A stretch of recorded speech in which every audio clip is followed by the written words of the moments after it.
ನಿಮ್ಮ ಹಳೆಯ ಚಿನ್ನದ ಒಡವೆನ ಅಧಿಕ ಬೆಲೆಗೆ ಮಾರಬೇಕೆ? ಆಟಿಕಾಗೆ ಕಾಲ್ ಮಾಡಿ 8880 ಅಟ್ಟಿಕಾ ಗೋಲ್ಡ್ ಕಂಪನಿ. ಎಸ್, ಈಗ ಗ್ಯಾರಂಟಿಗಳನ್ನ ನಿಲ್ಲಿಸಲಾಗುತ್ತೆ ಅನ್ನುವಂತಹ ಅಪಪ್ರಚಾರ ನಡೀತಾ ಇದೆ. ನಾವು ಗ್ಯಾರಂಟಿಗಳನ್ನ ನಿಲ್ಲಿಸ್ತಾ ಇಲ್ಲ, ಬದಲಾಗಿ ಅರ್ಹರಿಗೆ ತಲುಪಿಸೋದಕ್ಕೆ ಪರಿಷ್ಕರಣೆ ಮಾಡ್ತಾ ಇದ್ದೀವಿ ಅಷ್ಟೇ. ಬಿಜೆಪಿ ಅವ್ರಿಗೆ ಇದರಿಂದ ಯಾಕೆ ಆತಂಕ? ಅವ್ರಿಗೆ ಯಾಕೆ ಸಮಸ್ಯೆ ಆಗ್ತಾ ಇದೆ? ಅವ್ರಿಗೇನಾದ್ರೂ ಗ್ಯಾರಂಟಿ ಬೇಡ ಅನ್ನೋದಾದ್ರೆ ಅವ್ರು ತಗೊಳ್ಳೋದು ಬೇಡ ಅಂತ ಬೆಂಗಳೂರಿನಲ್ಲಿ ಗೃಹ ಸಚಿವ ಪ್ರಿಯಾಂಕ್ ಖರ್ಗೆ ಸ್ಪಷ್ಟನೆ ಕೊಟ್ಟಿದ್ದಾರೆ.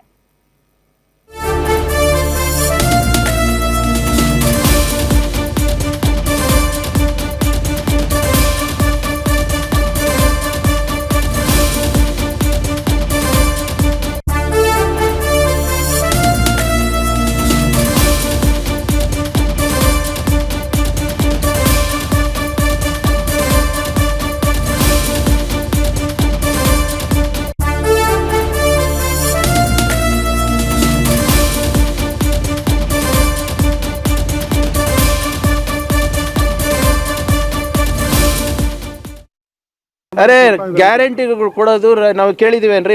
ಗ್ಯಾರಂಟಿಗಳು ಕೊಡಲಿಕ್ಕೆ ನಾವು ರಾಜ್ಯ ಸರ್ಕಾರ ಹತ್ರ ನಾವೇನು ಕೈ ಚಾಚಿದೀವಾ? ಕೇಂದ್ರ ಸರ್ಕಾರ ಹತ್ರ ನಾವು ಗ್ಯಾರಂಟಿಗಳನ್ನ ನಡೆಸಲಿಕ್ಕೆ ನಿರ್ಮಲಾ ಸೀತಾರಾಮನ್ ಅವರಿಗೆ, ಸಿದ್ದರಾಮಯ್ಯ ಸಾಹೇಬ್ರಾಗಿರ್ಬೋದು, DK ಶಿವಕುಮಾರ್ ಸಾಹೇಬ್ರಾಗಿರ್ಬೋದು, ಯಾವತ್ತಾನ ನಾವು ಮನವಿ ಮಾಡ್ಕೊಂಡಿದ್ದೀವಾ?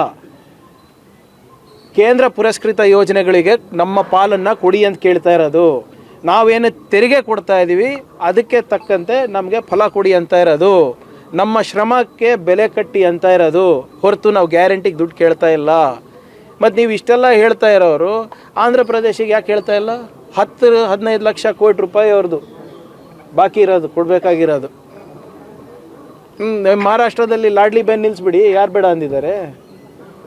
ಗುಜರಾತ್ನಲ್ಲಿ ಕೊಡ್ತಾ ಇದ್ದೀರಾ, ಮಧ್ಯಪ್ರದೇಶದಲ್ಲಿ ಕೊಡ್ತಾ ಇದ್ದೀರಲ್ಲ, ಅವೆಲ್ಲ ನಿಲ್ಲಿಸಿ. UPನಲ್ಲಿ ಎಷ್ಟು ಸಬ್ಸಿಡಿ, ಎಷ್ಟು ಫ್ರೀ ಬೀಸ್ ಕೊಡ್ತಾ ಇದ್ದೀರಾ? ನೀವು ಕೊಟ್ಟರೆ ಮಾಸ್ಟರ್ ಸ್ಟ್ರೋಕು, ನಾವು ಕೊಟ್ಟರೆ ತೊಂದರೆನಾ ನಿಮಗೆ? ಆಮೇಲೆ ಗ್ಯಾರಂಟಿಗೋಸ್ಕರ ಯಾವತ್ತು ನಾವು ಕೈ ಚಾಚಿದೀವಪ್ಪ? ಕೇಂದ್ರ ಸರ್ಕಾರದಿಂದ ಏನು ನಮ್ಗೆ ಬರಬೇಕಾಗಿರೋದು ಅದು ನ್ಯಾಯಯುತವಾಗಿ ಕೊಟ್ಟರೆ ಸಾಕಾಗಿದೆ ನಮಗೆ. ಎಲ್ಲಿ ಕೊಡ್ತಾ ಇದ್ದಾರೆ? ಎಲ್ಲಿ ಕೊಡ್ತಾ ಇದ್ದಾರೆ ಸ್ವಾಮಿ? ನಾವು 100 ರೂಪಾಯಿ ಕೊಟ್ಟರೆ 13 ರೂಪಾಯಿ ಅಷ್ಟೇ ವಾಪಸ್ ಬರ್ತಾ ಇರೋದು. UPಗೆ 300 ರೂಪಾಯಿ ಹೋಗ್ತಾ ಇದೆ. ಗ್ಯಾರಂಟಿಗಳನ್ನ ನಿಲ್ಲಿಸಲ್ಲ, ಆದ್ರೆ ಪರಿಷ್ಕರಣೆ ಮಾಡ್ತಾ ಇದ್ದಾರೆ. ಗೃಹಲಕ್ಷ್ಮಿಗೆ ನೀವು ಮತ್ತೆ ಅರ್ಜಿ ಹಾಕಬೇಕು. ಈ ಹಿಂದೆ ನೀವು ಫಲಾನುಭವಿಗಳಾಗಿದ್ರೂ ಕೂಡ ತಾವು ಮತ್ತೆ ಮರು ಅರ್ಜಿಯನ್ನ ಸಲ್ಲಿಸಲೇಬೇಕು.